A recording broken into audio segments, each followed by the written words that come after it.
Un berger allemand mal en point boitait seul dans un blizzard, pas de plaque d'immatriculation, pas de bruit, juste de la douleur dans les yeux et du sang dans la neige. La plupart des voitures faisaient des embardées. La plupart des gens détournaient le regard. Mais pas lui. L'agent Jack Monroe, nouveau venu en ville et toujours hanté par un partenaire qu'il n'avait pu sauver, freina brusquement. Il s'avança dans la tempête, ignorant que ce chien allait lui faire découvrir allait tout bouleverser, une prison secrète, un agent disparu longtemps présumé mort, et un lien qui défiait les ordres, le temps et même la peur. Ce qui s'est passé ensuite vous redonnera foi en la loyauté, l'amour et le courage silencieux de ceux qui n'abandonnent jamais. Avant de commencer, cliquez sur « J'aime », abonnez-vous si ce n'est pas déjà fait et activez la cloche de notification. Parce que des histoires comme celle-ci, elles vous trouvent quand vous en avez le plus besoin. Pine Bridge, Montana, fin octobre 16h47, première tempête de neige de la saison. La tempête s'est abattue sans prévenir. Un instant, les pins se sont immobilisés sous un ciel pur, l'instant d'après, ils ont été engloutis par la neige. D'épais flocons humides dansaient au vent, s'accrochant aux branches et s'accumulant le long des courbes du col de Timberline. La route montait en lacets, étroite et bordée de précipices qui se fondaient dans le brouillard. C'était le genre de temps qui incitait même les habitants à rester chez eux et à empiler du bois près de l'âtre, mais l'agent Jack Monroe n'avait pas cette option. Assis au volant de son SUV de patrouille, Jack abordait la pente à petite vitesse, ses essuie-glaces balayant d'avant en arrière à un rythme régulier. La radio n'émettait que des parasites. Le silence s'accrochait au monde extérieur comme du givre sur la vitre. Jack, 28 ans, était bâti comme un homme né pour avancer, grand, compact et tranquillement enveloppé par l'énergie d'un soldat qui n'avait pas encore quitté le champ de bataille. 4 années dans les marines avaient sculpté son corps en musclé en mémoire, 2 années passées dans les narcotiques au FBI avaient endurci le reste. Il portait ses cheveux châtains foncés courts, sa mâchoire constamment cernée d'une barbe de 3 jours, et ses yeux gris exprimaient une expression que la plupart des gens prenaient pour du détachement, mais ce n'était que la fatigue qui ne dormait jamais. Il était arrivé à Pine Bridge 3 semaines auparavant dans des circonstances que personne n'avait interrogées, et il ne s'était jamais expliqué. Le dossier mentionnait simplement « réaffecté après une opération ratée ». Mais Jack s'en souvenait de chaque seconde. Emily Carter avait été plus qu'une simple collègue, elle avait été la voix ferme dans son oreillette, la seule à déceler les schémas qui lui avaient échappé, celle qui était restée à ses côtés sur les quais du quai 17 avant que des coups de feu ne rompent le silence. Elle était allée plus tôt pour installer une surveillance, mais n'en était jamais ressortie. Son GPS s'était éteint, ses communications étaient à plat, et Jack, cloué au sol par les balles et hurlant son nom, avait dû choisir entre chasser les fantômes ou sauver les hommes qui saignaient à ses côtés.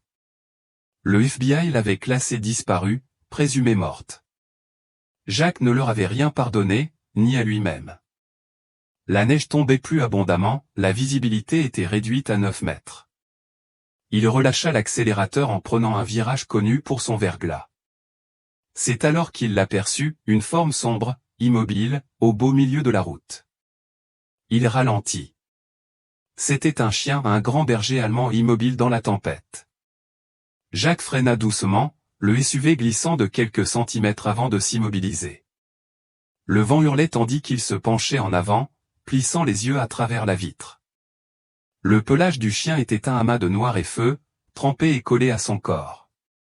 Une de ses pattes arrière était repliée, tremblante, blessée mais pas cassée. Ses côtes pressées contre la peau, du sang, séché et sombre, marquaient son flanc. Mais il ne se recroquevillait pas. Il n'aboyait pas. Il se tenait là, à l'observer. Ses oreilles étaient raides, sa queue basse mais pas repliée, ses yeux ambrés, clairs et vieux, d'une telle manière que Jack se serra la poitrine. Fixé sur le sien, il le fixait, immobile. La plupart des gens auraient klaxonné, fait un écart ou continué leur route. Mais Jack ouvrit la portière et s'enfonça dans le froid. La neige l'engloutit instantanément, le vent transperça son uniforme. Il resserra sa veste et fit quelques pas envers le berger. « Salut, mon pote », appela-t-il doucement. « Ça va ?» Le chien ne broncha pas, ne bougea pas, il se contenta de fixer le paysage. Jacques s'accroupit, les paumes ouvertes. « Tu es blessé. Laisse-moi t'aider. » Puis, sans bruit ni cérémonie, le chien se retourna, fit 2 pas en boitant, s'arrêta, regarda derrière lui, puis quitta la route en boitant à nouveau, s'enfonçant dans les arbres. Jacques resta figé. Ce n'était pas un hasard. Ce n'était pas un chien errant sans abri. Le chien était venu à lui, l'avait attendu. Son souffle embrumait l'air, la neige s'accumulait sur ses épaules. La forêt au-delà semblait dense, incertaine. Il jeta un coup d'œil au SUV. La radio bourdonnait, mais pas de nouvelles dépêches, pas de renfort, pas de témoins. Il porta la main à son arme de poing par habitude, puis se calma. Lentement, Jacques Monroe fit un pas en avant et suivit le chien dans la neige. Jacques avançait prudemment, ses bottes s'enfonçant dans la poudreuse, suivant le berger blessé à travers la forêt. La démarche du chien, lourde et inégale, avançait avec une urgence silencieuse, comme mue par un objectif qui dépassait largement l'instinct. Les arbres se dressaient plus haut et plus rapprochés, les pins penchaient vers l'avant, portant d'anciens murmures portés par le vent. La neige s'accrochait à leurs branches comme des secrets. Aucun sentier n'indiquait la direction du chien, mais il n'hésitait jamais zigzagant entre les troncs, gravissant de légères pentes, traversant un ruisseau gelé peu profond qui craquait sous le poids de Jacques. Plus il s'enfonçait, plus Jacques le sentait, ce nœud nerveux derrière ses côtes, celui qui lui était devenu familier dans les zones d'embuscade et les salles d'interrogatoire. Quelque chose clochait pas seulement à cause du chien, pas seulement à cause de la tempête, mais quelque chose de plus ancien, de plus complexe, une sorte d'absence qui rendait l'air plus lourd que la neige. Le berger boitait, ne s'arrêtant que lorsque Jacques traînait les pieds, les oreilles se retournant. Il y avait de l'intelligence dans ses yeux, pas le genre d'intelligence apprise à rester assis, mais celle forgée par des années d'analyse des tensions humaines, à savoir quand une pièce était sur le point de se détraquer. Jacques avait travaillé avec des chiens comme ça ou des partenaires d'élite du K9, pas des outils. Celui-ci avait appartenu à quelqu'un d'important. Le terrain était en forte pente. Au bout de 20 minutes, Jacques suivit le berger par-dessus une crête et descendit dans une étroite brèche de terre entre 2 gros rochers, un ravin peu profond dont le fond était tapissé d'aiguilles de pin, de glace noire et d'une fine couche de poudreuse encore intacte par le vent. Le chien s'arrêta à un petit affleurement, juste en dessous d'un cèdre tordu, et commença à gratter quelque chose à moitié enfoui sous la neige et les feuilles mortes. Jacques fit les derniers pas au petit trot et s'accroupit à côté de lui. Ce n'était ni un os ni un morceau de vêtement, mais du plastique noir. Il tendit la main, retira l'objet et épousseta le boîtier pour en retirer le givre. La forme lui était étrangement familière, une balise de localisation secrète, de qualité militaire, abîmée, la sangle déchirée comme si elle avait été arrachée lors d'une bagarre. À l'intérieur du boîtier, presque poli par les frottements, étaient gravées les lettres « écartées ». Son souffle s'arrêta. Il n'avait pas prononcé son nom à voix haute depuis plus de 6 mois, ou pas depuis le rapport final, pas depuis qu'ils avaient classé son dossier d'un haussement d'épaule et 2 lignes, pas de récupération, présumé tué au combat. Mais il était là, son équipement. Et le chien qui l'avait conduit ici n'avait pas simplement deviné cet endroit. Jacques fixa la balise, la retournant de ses mains gantées.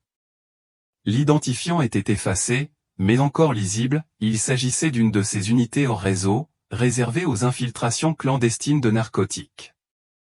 Émilie en avait demandé une quelques semaines avant sa dernière mission, paranoïaque à l'idée d'une taupe dans leur division. « Ne fais pas confiance aux communications », lui avait-elle murmuré après une réunion. « Et ne fais pas confiance à Reynolds. Il y a quelque chose qui cloche chez lui. » Jacques avait rejeté cette idée à l'époque. Le lieutenant Warren Reynolds était un homme élégant, poli et politiquement intouchable, la quarantaine, cheveux argentés, costume repassé, une voix faite pour les audiences du Congrès. Il souriait trop facilement, buvait de l'eau comme dans une publicité pour du dentifrice et avait la réputation d'être efficace. Émilie le détestait. Elle disait qu'il accélérait les arrestations pour faire la une des journaux, prenait des risques qui coûtaient la vie à des gens et pratiquait le favoritisme. Jacques se demandait maintenant si elle avait eu raison. Le chien était assis à côté de lui, haletant légèrement, un filet de sang coulant sur sa patte arrière, se mêlant à la neige. Il était silencieux.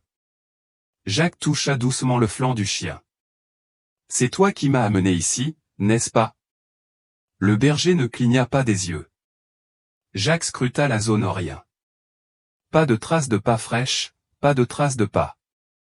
Mais la balise n'était pas là depuis longtemps, elle n'était pas encore enfouie sous la glace. Quelqu'un était passé récemment. Il tendit la main vers sa radio, mais des parasites lui hurlèrent à l'oreille où le signal était nul à cette profondeur. Il allait devoir retourner à la route. L'idée de quitter cet endroit, ne serait-ce qu'un instant, le remplissait d'effroi. Il glissa la balise dans son manteau, puis se tourna vers le chien. « On va t'aider, et on trouvera une solution. » Le chien ne bougea pas, se contentant de le fixer. Jacques expira. Émilie a un nom qu'il ne quittait jamais.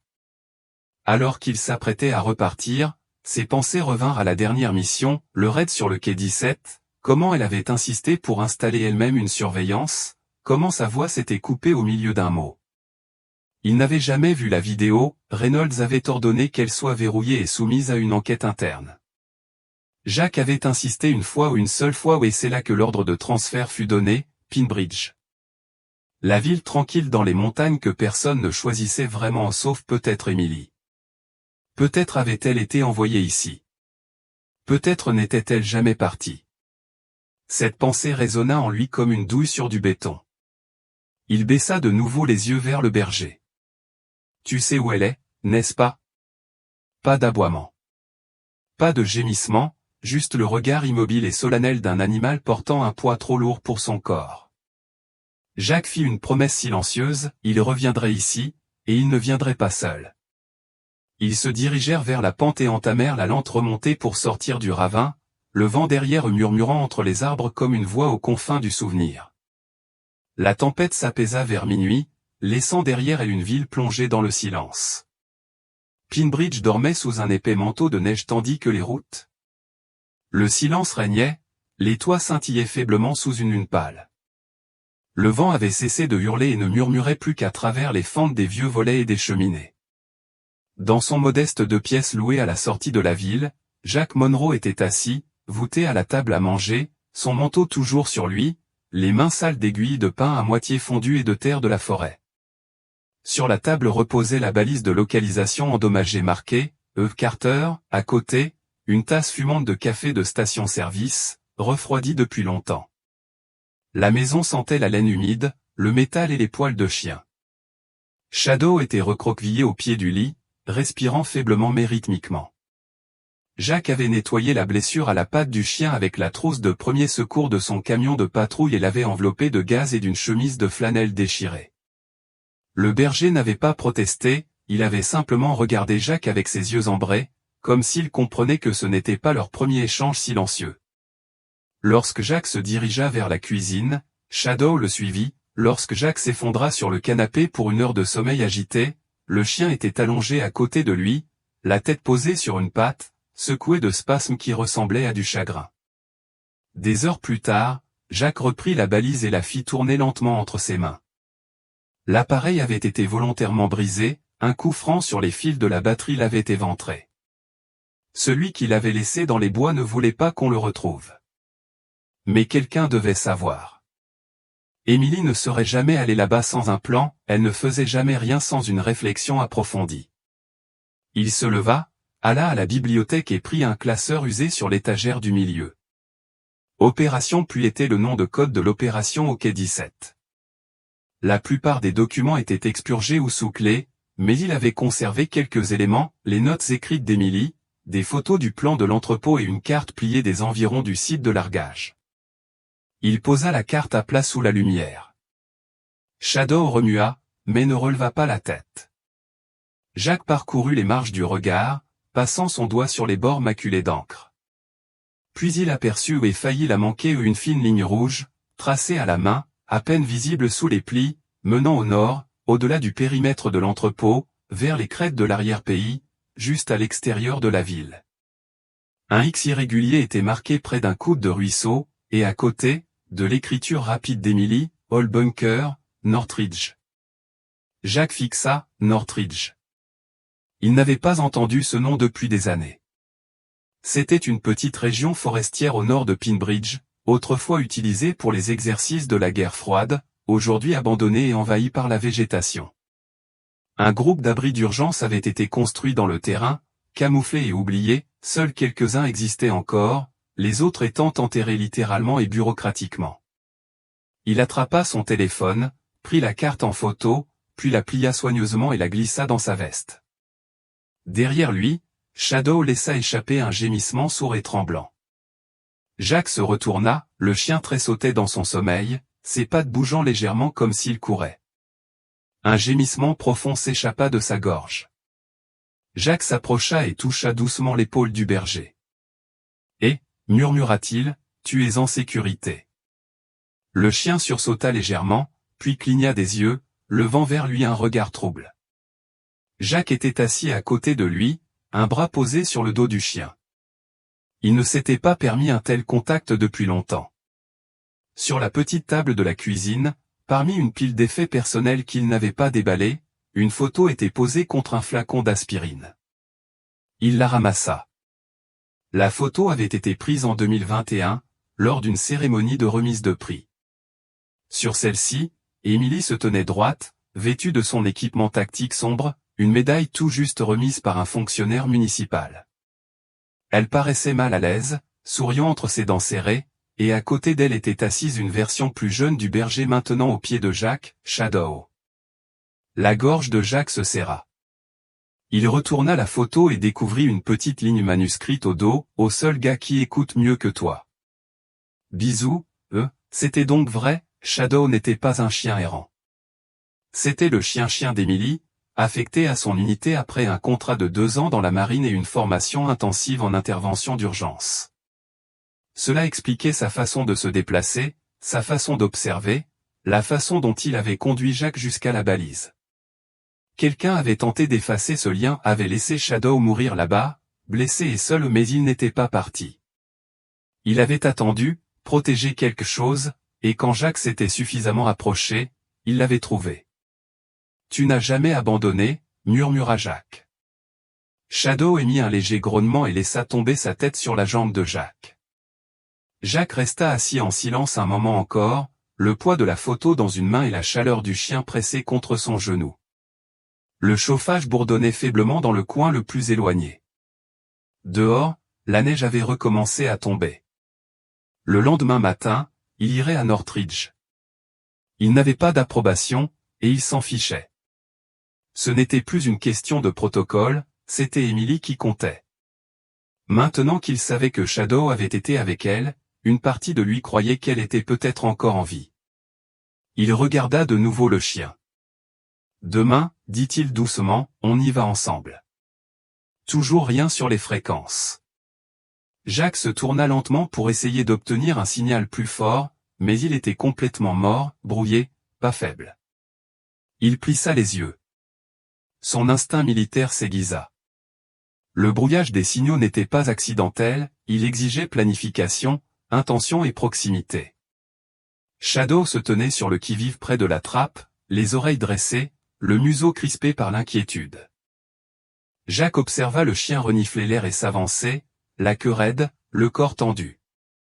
Puis il s'arrêta, le museau collé à une souche d'arbre à moitié couverte de givre.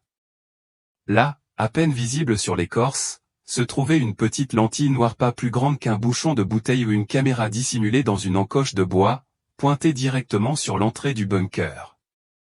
Le ventre de Jack se serra. Quelqu'un les avait observés, peut-être encore. Il se tourna vers la crête, la main sur son arme de poing. La neige absorbait le son, mais il avait suffisamment combattu pour savoir quand il était observé. Il ne les voyait pas, mais il les sentait, leurs yeux cachés derrière les branches, leur souffle retenu, hors de portée. Shadow émit un grognement sourd et guttural, le premier son que Jack entendait de lui depuis le début de leur voyage. Puis retentit le coup de feu, un seul coup sec et rapide. Jack se baissa, roula derrière un arbre et dégaina son arme. Shadow glapit tandis que le chien se précipitait devant lui, interceptant la balle qui aurait dû l'atteindre au flanc. Il s'effondra dans la neige avec un gémissement de douleur, le sang imbibant rapidement la poudre sous lui. Jacques tira à l'aveuglette vers la crête, forçant le tireur à reculer, puis plongea vers le chien. « Ombre, reste avec moi », dit-il d'une voix rauque et pressante. La blessure était haute sur l'épaule, elle saignait, mais n'était pas immédiatement mortelle. Jacques enroula son écharpe autour de la poitrine du chien, exerçant une pression, et les tira tous deux derrière un tronc d'arbre abattu. Sa respiration était rapide, son esprit s'emballait. Il vérifia la neige, aucune autre empreinte que la leur. Le tireur avait pris de la hauteur et n'avait laissé aucune trace. Les pensées de Jacques revinrent, Reynolds, 6 mois plus tôt, lors d'une réunion de renseignement à huis clos à Denver, 2 jours avant le raid du quai 17. Émilie avait pris la parole, d'une voix ferme mais basse, « Monsieur, il y a peut-être une brèche de haut niveau. Quelqu'un divulgue des détails de l'opération. » Reynolds ne l'avait pas nié, il avait juste souri en inclinant la tête. « Ce sont des accusations graves, Carter. Vous devriez faire attention où vous les dirigez. » Elle n'avait pas cédé. « Alors aidez-moi à bien les viser. » Reynolds s'était tu, puis l'avait congédié. Jacques n'y avait pas prêté attention sur le moment, Reynolds était calme jusqu'à la suffisance, le genre d'homme qui ne transpire jamais et ne bégaye jamais. Son passé était brillant et sans faille, ancien officier du JAG, fer de lance de 3 affaires très médiatisées, décoré. Mais quelque chose clochait. Jacques baissa les yeux vers Shadow, dont la respiration était maintenant saccadée et les jambes tremblantes. Ils ne pouvaient pas rester là, ils étaient en infériorité numérique, et quelqu'un voulait leur mort. D'un bras, Jacques souleva le berger, le berçant du mieux qu'il put, et commença à s'éloigner du bunker vers l'ouest, à travers la neige et l'ombre. Son esprit brûlait de questions, si Reynolds avait orchestré la disparition d'Emily, si ce bunker avait servi à la retenir, alors c'était plus qu'une négligence, c'était une dissimulation. Il ignorait si Emily était vivante, mais quelqu'un avait tenté d'enterrer la piste, et il venait de la retrouver. Le vent hurlait à travers les crêtes boisées de Northridge tandis que Jacques gravissait la colline, Shadow serré dans ses bras. La neige collait aux plis de la veste de Jacques, et le sang, noir et sec, commençait à imprégner l'écharpe enroulée autour de l'épaule du chien. Les montagnes se profilaient devant lui, mais Jacques n'avait plus de destination en tête, il s'éloignait simplement du tireur, du silence glacial du bunker, et de la prise de conscience que ce sentiment était plus profond que la trahison. Il trouva refuge sous un surplomb ou une grotte peu profonde creusée par l'eau et le temps. Ce n'était pas grand-chose, mais cela bloquait le vent et les protégeait des regards indiscrets. Jacques déposa Shadow délicatement sur un manteau plié, utilisant de la neige pour nettoyer la blessure. Le chien gémit, mais ne résista pas, ses yeux, mi-clos et vitreux, s'ouvraient toutes les quelques secondes pour observer le visage de Jacques. « Tu es toujours là », murmura Jacques. « Reste avec moi encore un peu. » Dehors, la lumière baissait. Jacques ne savait pas combien de temps il était resté assis là, peut-être 1 heure, peut-être plus, puis quelque chose, un son faible, à peine audible sous le vent, une voix humaine tendue. Jacques s'immobilisa. Il n'en était pas sûr au début, c'était peut-être le vent qui lui jouait encore des tours. Mais ensuite, il revint, un murmure résonnant. Il s'avança jusqu'au bord de la grotte, l'oreille tendue. Quelque part en contrebas, faible, désespéré, à l'aide. Jacques halta. Il prit sa lampe torche, jeta un dernier coup d'œil à Shadow et se dirigea vers la source. Elle le ramena à travers les arbres, sur un sentier gelé, couvert de glace et d'aiguilles de pin. Il avança rapidement mais prudemment, chaque pas laissant place à l'incertitude. Puis le son se fit plus fort, « S'il vous plaît, là ». Derrière un bosquet de cèdres, Jacques s'accroupit, balayant le sol de sa lumière jusqu'à ce qu'il l'aperçoive, une grille d'acier, en grande partie enterrée. Différente de la trappe du bunker, celle-ci était dissimulée, plus étroite, destinée non pas à stocker, mais à contenir. Il se laissa tomber à genoux et déblaya la neige. « Émilie » appela-t-il doucement, n'osant pas hausser le ton. « Émilie, c'est toi. » Un silence, puis un mouvement, une toux et une réponse saccadée. La poitrine de Jacques se serra. Il tira sur la grille, mais elle ne bougea pas. Il attrapa une branche proche, la cala sous le rebord et s'appuya de tout son poids. Dans un grincement métallique, le couvercle se souleva et une échelle descendit dans la pénombre.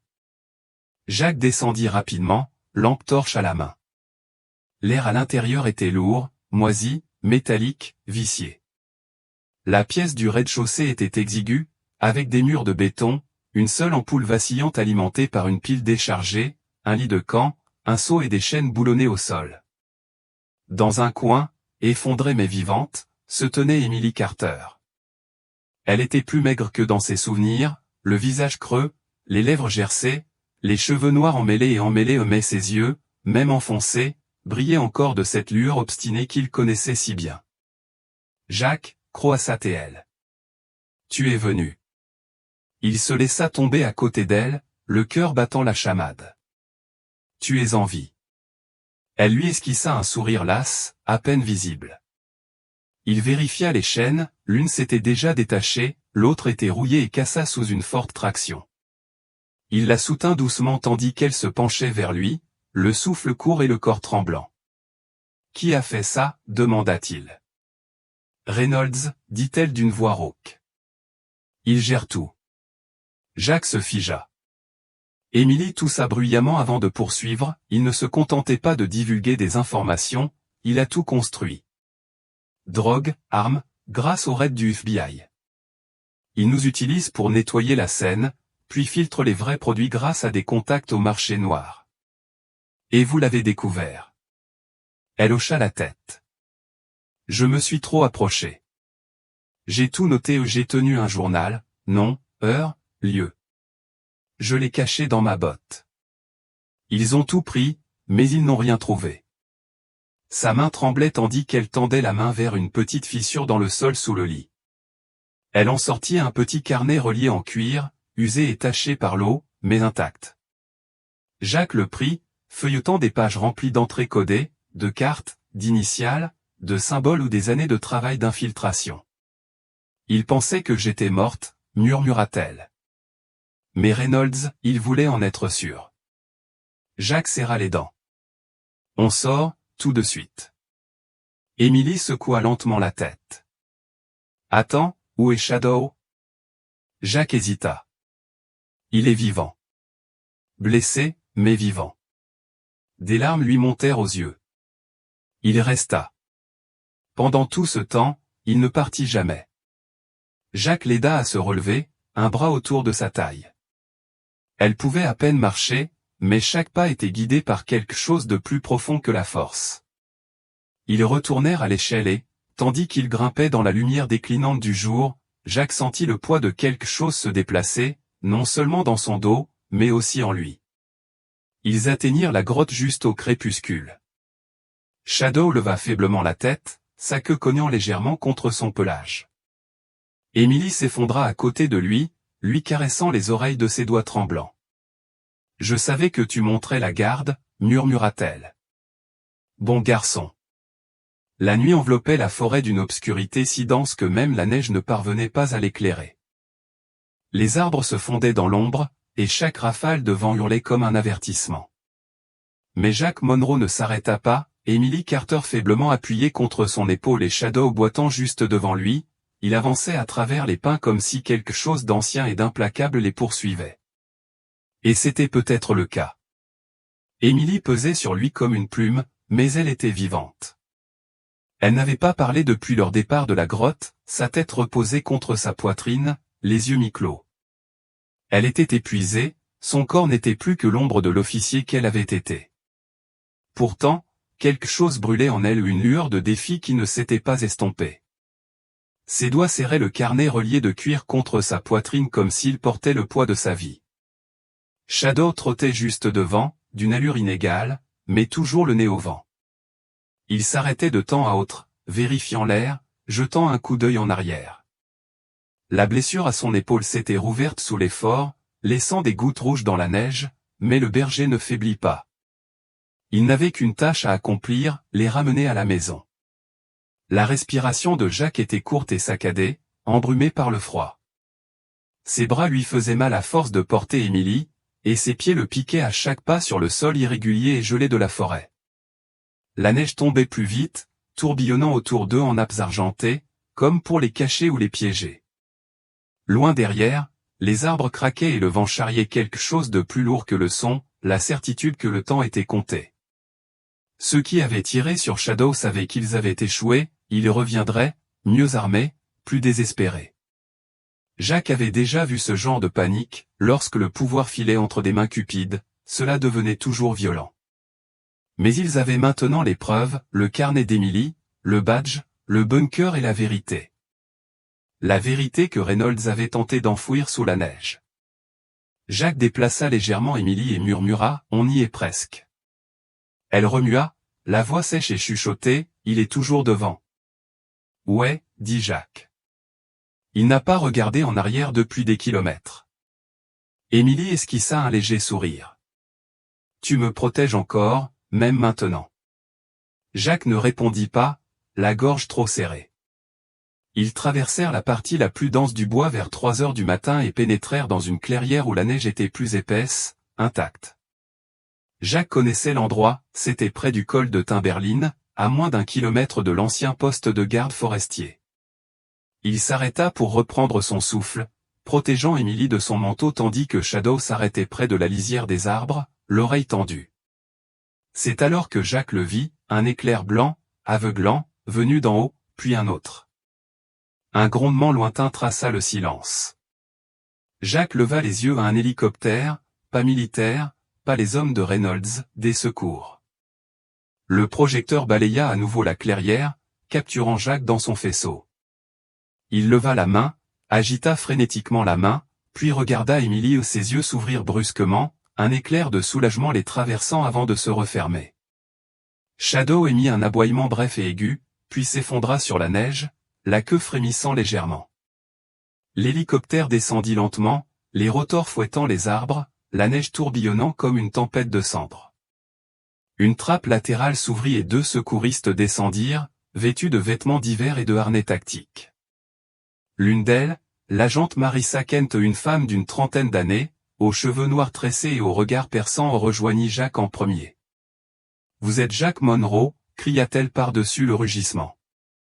Il hocha la tête. 2 victimes, une blessée, l'autre qui marche à peine. Son regard le parcourut, puis se posa sur Emily. Et Shadow? Elle s'agenouilla près du chien. Ce chien a pris une balle? Il nous a sauvés tous les deux, dit Jacques d'une voix rauque. Kent hocha la tête. Et il voyage avec nous.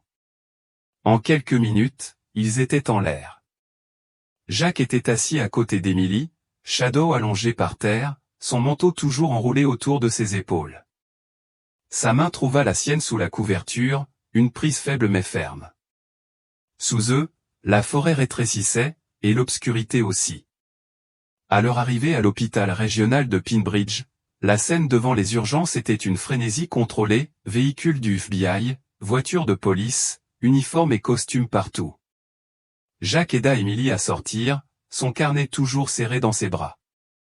Les 12 heures suivantes se succédèrent en interrogatoires, signatures et aveux. Jacques resta assis à côté d'Emily pendant tout ce temps, tandis qu'elle racontait avec un calme terrifiant les mois de captivité, les itinéraires de contrebande, les noms, chaque détail corroboré par son carnet. À la tombée de la nuit, le mandat d'arrêt était signé.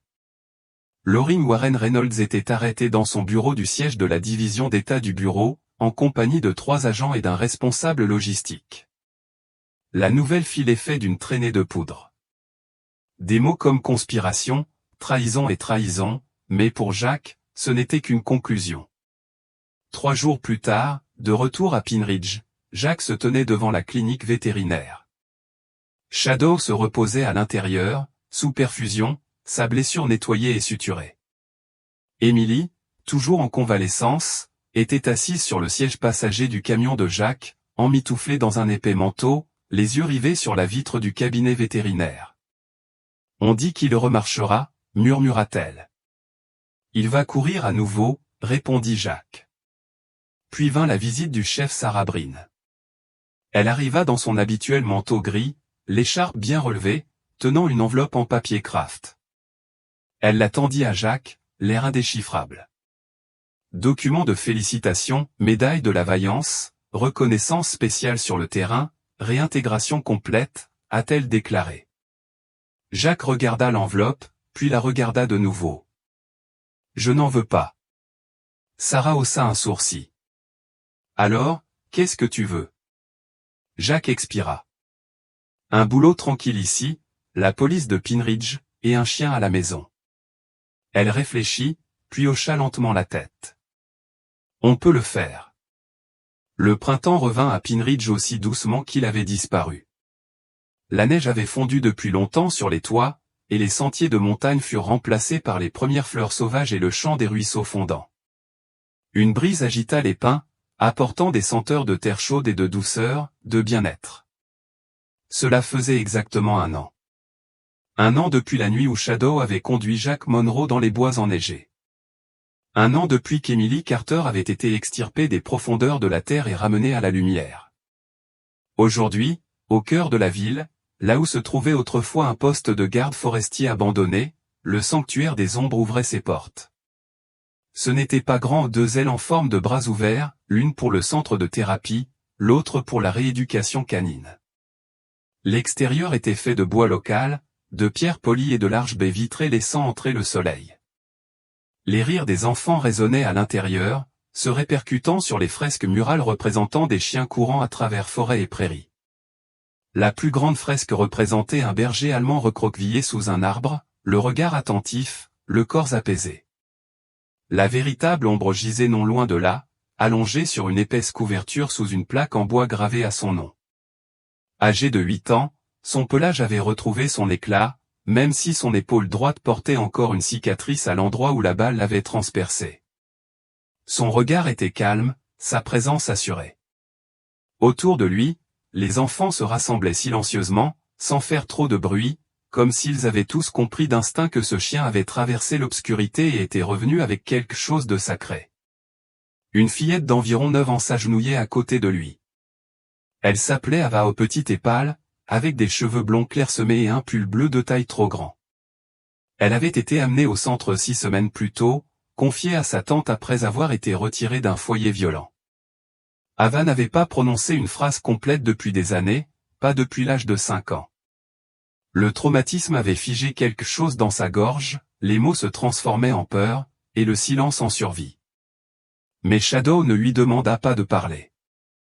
Il restait simplement immobile chaque jour tandis qu'elle était assise à ses côtés, tantôt dessinant, tantôt pleurant doucement dans sa fourrure.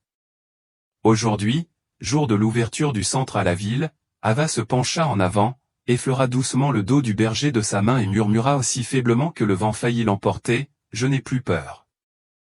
Emily se tenait à proximité, les bras croisés, l'ombre d'un sourire au coin des lèvres. Sa guérison n'avait pas été rapide, mais elle avait été complète. La perte de poids s'était inversée, ses forces étaient revenues.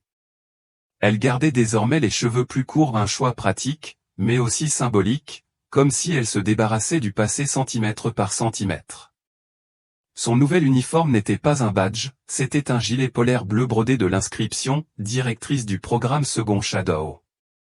À côté d'elle se tenait Jack, désormais fermement ancré à Pine Ridge. Son uniforme portait le même insigne du département qu'il avait autrefois tenté de fuir, mais ses épaules le portaient différemment. Il ne bronchait plus devant le silence, il n'essayait plus de distancer la neige. Il restait simplement debout et immobile. Ils regardèrent ensemble les habitants entrer dans la cour, apportant des ragoûts chauds et des chaises pliantes, des dons de laisse, de gamelles, de colliers faits main. Des chiens de toute taille remuaient la queue en décrivant de lents arcs de cercle. Vétérans, enfants, retraités ou tous des visages marqués par la vie étaient venus non pas pour célébrer, mais pour être reconnus. La chef Sarah Breen arriva la dernière, comme toujours, vêtue d'un manteau anthracite propre, son chignon gris acier plus serré que d'habitude. Elle apporta une pile de petites plaques de bois et les déposa délicatement sur une table à l'avant de l'assemblée. Son expression était indéchiffrable, mais ses yeux s'embuèrent. Elle ne dit rien en passant devant Jacques, se contentant d'un hochement de tête, celui qui signifiait que la boucle était bouclée. À la tribune, Emily s'éclaircit la gorge. Je n'aurais jamais cru me retrouver devant des gens, commença-t-elle d'une voix forte. Et je n'aurais jamais cru que celui qui me ramènerait aurait 4 pattes et plus de patience que je ne le méritais. Des rires chaleureux et légers jaillirent de la foule. Elle poursuivit, cet endroit a été construit pour ceux qui ont traversé le feu, mais pas seulement pour les humains. Les chiens aussi. Chaque chien qui vient ici porte une histoire, une cicatrice, un parcours, et nous ne leur demanderons rien d'autre que de rester et d'être aux côtés de ceux qui ont besoin d'eux. Jacques prit sa place, tenant une petite paire de ciseaux à ruban. Shadow, toujours allongé à proximité, leva la tête. « Tu sais, je croyais que les chiens n'étaient que des outils dressés, » dit Jacques. « Dressés à suivre, à obéir. » Mais Shadow, il ne suivait pas les ordres. Il suivait un lien, et il n'abandonnait jamais.